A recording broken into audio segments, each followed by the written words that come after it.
Hello दोस्तों, आज हम पढ़ेंगे संख्या पद्धति नंबर सिस्टम। पहले नंबर सिस्टम पढ़ने से पहले कुछ बेसिक ज्ञान होना बहुत ज़रूरी है। जो वेरी इंपॉर्टेंट क्वेश्चन डालने में सबसे बड़ा रोल इसी का होता है। नंबर सिस्टम, पहले नंबर क्या होता है, सबसे पहले ये हमें जानकारी होना सबसे बड़ा जरूरी है। नंबर सिस्टम, नंबर मतलब पूरा मैथ का पूरा सिलेबस ही इस नंबर पर ही डिपेंड करता है। नंबर का ज्ञान होना सबसे बड़ा जरूरी है।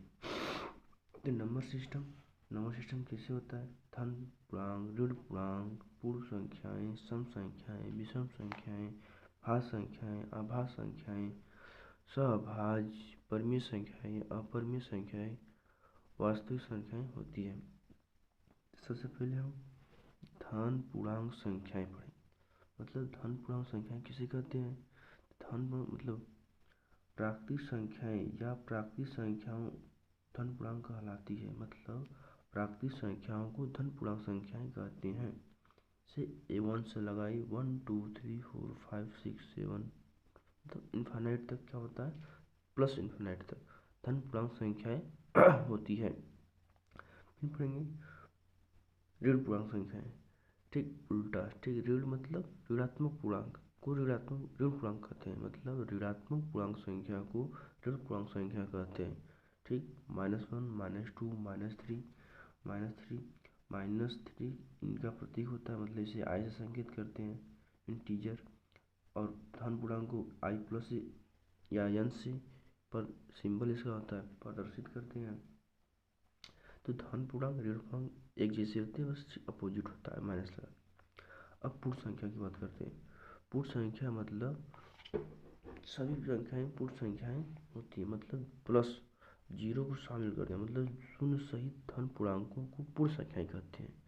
जीरो सहित धन पूर्णांकों को पूर्ण संख्या कहते हैं। मतलब धनात्मक जीरो से लेकर इन्फिनाइट तक पूर्ण संख्याएं कहलाती है। जीरो से लेकर इन्फिनाइट तक पूर्ण संख्याएं कहलाती है। अब पढ़ते हैं पूर्णांक। पूर्णांक क्या है? पूर्णांक का मतलब ऋण पूर्णांकों, शून्य तथा धन पूर्णांकों का समूह पूर्णांक कहलाता है। इसे i से प्रदर्शित करते हैं। अब दो सम संख्या।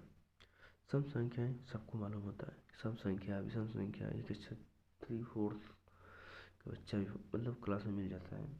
ठीक, जब स्टार्ट ही कर रहे हैं तो शुरू से सब देखते भी करेंगे। तो सम संख्याएं दो से विभाजित होने वाली संख्याएं, दो से विभाजित होने वाली मतलब दो से कटने वाली संख्याएं सम संख्या कहलाती हैं। 2 4 6, 8 10 12 14 16 18 20 22 24 26 28 30, मतलब जो से जो कटने वाली क्या होंगी? सम संख्याएं। विषम संख्याएं, सम संख्या को इवन नंबर, विषम संख्या को ऑड नंबर।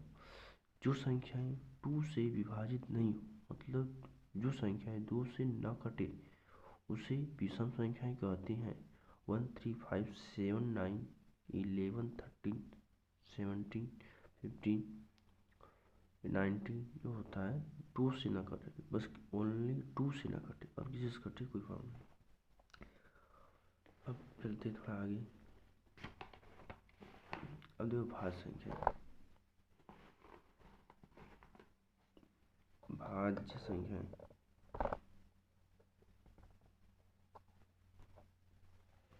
भाज्य संख्या, भाज्य प्राइम नंबर। जो संख्याएं स्वयं तथा एक के अतिरिक्त अन्य किसी संख्या से भी विभाजित हो जाती है, उन्हें भाज्य संख्याएं कहते हैं। भाज्य संख्याएं स्वयं तथा एक के अतिरिक्त अन्य किसी संख्या से विभाजित हो जाती है, उन्हें भाज्य संख्या कहते हैं। सॉरी, भाज्य संख्या फैक्टराइजेशन, मतलब फैक्टर बोलते हैं इसको। मतलब भाज्य जो संख्या एक और स्वयं के अलावा किसी अन्य संख्या से कटे, उसे भाज्य संख्या कहते हैं। अभाज्य संख्या इसे बोलते हैं प्राइम नंबर। प्राइम नंबर अभाज्य संख्या जो संख्या स्वयं एक के अतिरिक्त अन्य किसी जो संख्या स्वयं मतलब खुद से और एक के अतिरिक्त किसी अन्य संख्या से न कटे उसे प्राइम नंबर या अभाज्य संख्या कहते हैं। 2 3 5 7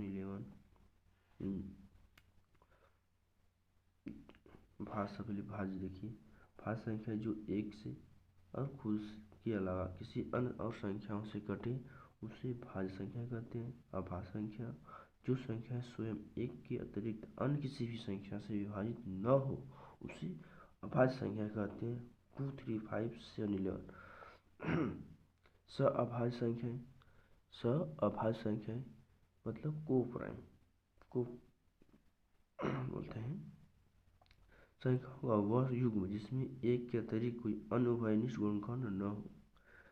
मतलब एक मतलब ऐसे दो संख्याओं का युग्म लेना है जिसमें वो संख्याएं उसी और संख्या से न एक के अलावा किसी और संख्या से न कटे, सिर्फ एक ही उसका उभयनिष्ठ होना चाहिए, दोनों एक से कटना चाहिए।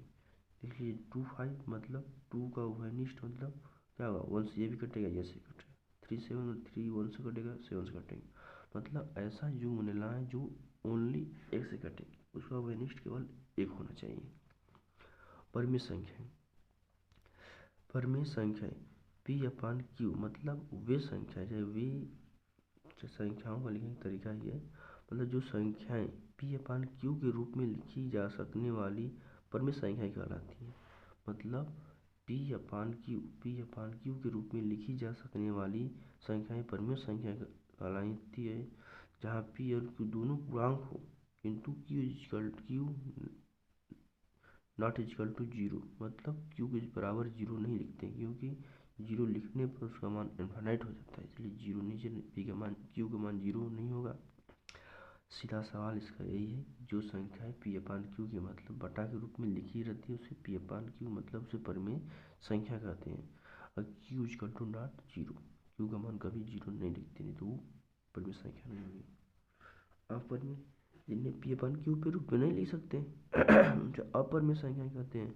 मतलब पाई √2 √3 √2 √3 मतलब -√2 -√3 √5 मतलब अपूर्णांक मतलब पूर्णांक संख्या न अपरिमेय संख्या कहलाती है। वास्तविक संख्याएं रियल नंबर परिमेय तथा अपरिमेय संख्याओं का सम्मिलित रूप से वास्तविक संख्या। वास्तविक मतलब जो वास्तविकता को दिखे मतलब 2 2 2 1 3 -2 -3 -4 मतलब कोई भी संख्या हो √3 मतलब संख्या तो संख्या वास्तविक संख्या है मतलब जो जिस रूप में है वो दिखना चाहिए उसी को रियल नंबर कहते हैं। हम परिमेय तथा अपरिमेय संख्याओं सम्मिलित रूप से वास्तविक संख्याएं कहलाती है जैसे -1 2/3 4/7 पाई √2 √3 इत्यादि। यह है वास्तविक नंबर वास्तविक संख्याएं। अब चलते हैं कुछ नीचे इम्पोर्टेंट टॉपिक पे। अभेद्य क्रमागत पूर्णांक क्रमागत सम संख्याएं क्रमागत विषम संख्याएं। सबसे पहले क्रमागत पूर्णांक देखते हैं। क्रम से आने वाले पूर्णांक क्रमागत पूर्णांक कहलाते हैं। जैसे 13 14 15 मतलब क्रमागत मतलब क्रमगत क्रम से आने वाली संख्या को क्रमागत पूर्णांक कहते हैं। कोई इसका मतलब नहीं है, ये सवाल कैसे लगेगा इसका सबसे बड़ा रोल होता है। और क्वेश्चन में दे देता है कि क्रमागत 4 संख्याओं का ऐसा ही होगा यदि x का मान निकालो तो इसको निकटवर्तम दो प्रकार दिया है। अच्छे से पहले पढ़ते हैं। क्रम से आने वाले पूर्णांक क्रमागत पूर्णांक कहलाते हैं। क्रम से आने वाले पूर्णांक क्रमागत पूर्णांक कहलाते हैं। जैसे 13 13 14 15 इत्यादि। निकटतम दो क्रमागत पूर्णांकों में एक का अंतर होता है। यदि यक्स कोई पूर्णांक हो तो दूसरा का क्रमागत पूर्णांक x+1 x+2 मतलब हमसे इससे मतलब सुनते क्रमागत पूर्णांक मतलब क्रमगत क्रम से आने वाली संख्या को क्रमागत कर दें। और हम यक्स भी लेंगे तो x+1 होगा x+2 होगा x+3 होगा, क्रम से न बढ़ेंगे। तो वही बात बोल रहा है मतलब अब शायद समझ में आ गया होगा आपको, उम्मीद है। क्रमागत सम संख्या सम हम जानते हैं कि सम 2 से विभाजित होता है। तब देखो क्रमागत सम संख्या दिया तो क्रम से आने वाली सम संख्या को क्रमागत सम संख्या कहेंगे। क्रमागत सम संख्या मतलब क्रम से आने वाली सम संख्याएं क्रमागत सम संख्याएं कहलाएंगी। तो क्या होगा 18, 20, 22। अगर इसका सवाल कैसे देगा एग्जाम में, 2 का अंतर होता है सबको मालूम होती है। अगर हम मान लें कोई क्रमागत सम संख्या यक्स है तो 2 का अंतर होगा ना, 2 से कटना है तो 2 4 मतलब 2 का अंतर है। तो एक संख्या यक्स, दूसरी संख्या क्या होगी यक्स प्लस 2, तीसरी x plus 4, x plus 6, x plus 8, x plus 10। मतलब क्रमागत सम संख्या ये होगी 2 का अंतर। ये मालूम है कि 2 से कटेगी, 2 से विभाजित होने वाली संख्या को सम संख्या कहते हैं। तो 2 जोड़ देंगे, क्रमागत विषम संख्या।